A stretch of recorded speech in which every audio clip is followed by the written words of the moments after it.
Көшіп барасам. Үйіміз артында жайғасқан үйім. Алыс-беріс қыларек әр түрлі бұйым.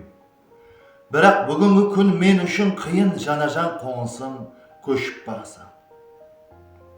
Бала кезде бірге ойнадық, күлдік, бақшада мектепте айрылмай жүрдік. Қоңысы қадірін түсініп білдік. Бүгін бірақ енді көшіп барасам. Сенгім келмейді, бірақ жоқ шарам, баласындай көрер еді мені де анам.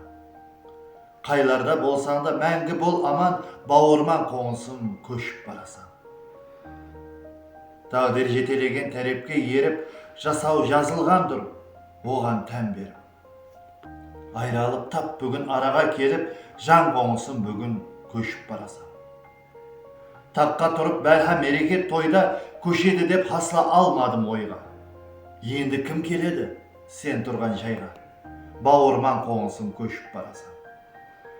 Бәлкім көріспейміз бұннан кейін біз, деп айталмай қарап тұрыппан үнсіз.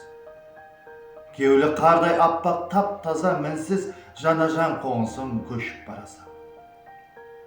Той мереке берсең ұмытпа бізді, мәнзілімді айтсаң барып тұрамын. Дәстүрханға қойған нам менен тұзды ауылда әммеге жария қылама. Қайда болсаң дағы ұмытпай бізді, еш болмаса арасында ойлап қой.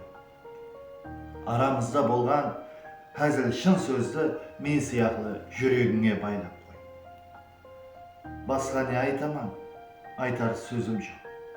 Кетпе деп айтсам да қылмайсаң сірә, бәлкім айралықтан ащы сезім жоқ. Қоштасарман бүгін қоңысым жылап. Кетсеңде алысып қалалар асып, еске алып дейде тұр хабарласып. Келсең төрсенігі есігім ашып. Жанажан қоңысым көшіп барасам.